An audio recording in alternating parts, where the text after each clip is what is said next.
We will have to fight for tourists from other countries, but again, collaboration with the government on how to make things faster and attractive for the private sector to come in would have to be put in place. Well, first of all, congratulations to the asset. 18th year. So no mean feat for a market that is still used to staying in the house. So key takeaways, number one, the Philippines, is still one of the fastest growing economies. Clearly amidst the headwinds, the global headwinds, number one. Number two, there's expectation that a few infrastructure projects could be bidded out this year with the NAIA airport, hopefully by December.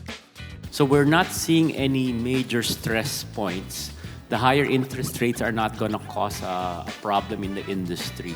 But one thing I'd like to say just on PPPs, because people should be, and I feel very positive about the fact that it's coming back after many years where we've seen very few of them.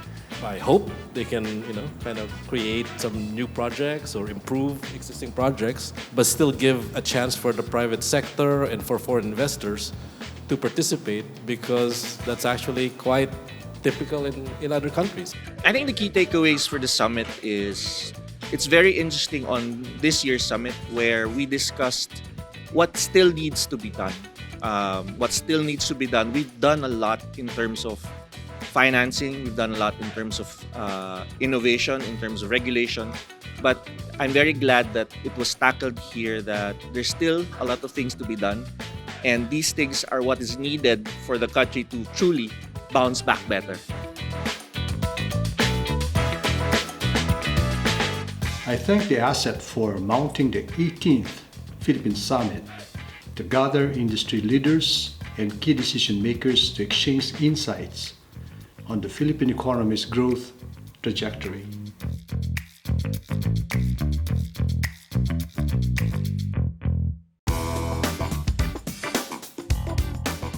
We developed our 5 steps strategies, and we call it BWYC, and we learned it from Yolanda.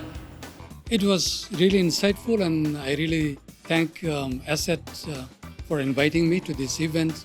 I definitely learned a lot. This event gave us an exposure to the external people. We were able to create a good network.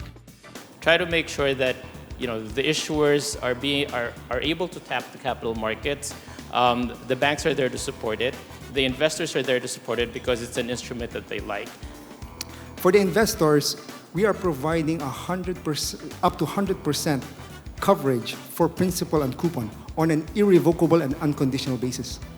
Well, this is an awesome event. It's the third one I've been to. I'd like to thank the asset for this opportunity for me to reconnect with my friends in the investment banking and institutional finance arenas.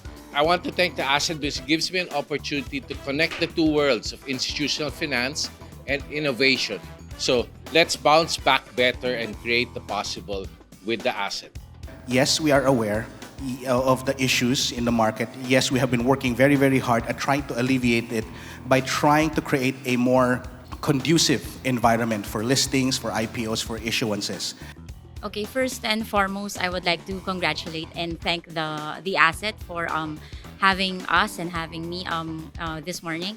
It was a very insightful discussion with all the panelists that we listened to this morning. It was very interesting one to listen to the different talks about the recent developments in the industry and in the microfinance and the digitalization. So I'm quite happy that we have finally this face-to-face events once again. Thank you.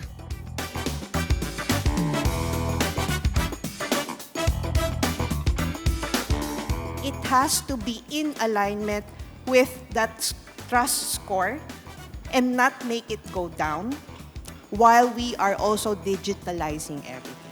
Yeah, really enjoyed. It's first time for me in the asset, but I actually texted the public affairs team of my company, Maya, and I was telling them this is really a very, very well organized summit, and thank you to the asset. And you have very distinguished speakers here, which I really love, and it's also enjoyable for me to be listening to them. In essence, it decentralizes the way that traditional finance are being worked with taking the depositors' deposits and lending it directly to the investors through a centralized decision process.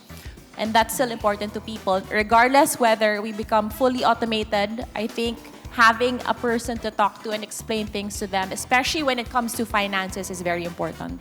Well, the panel was very interesting. It's nice to see different players in the space in the panel. So we have a digital bank, and a fintech, right?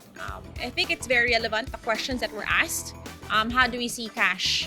Where do we think the Philippines is right now? Maybe a few of us have different views as to where we're at right now, but I think overall, the industry as a whole, it has some good beginnings, right? And I think eventually we'll really get into the digital future.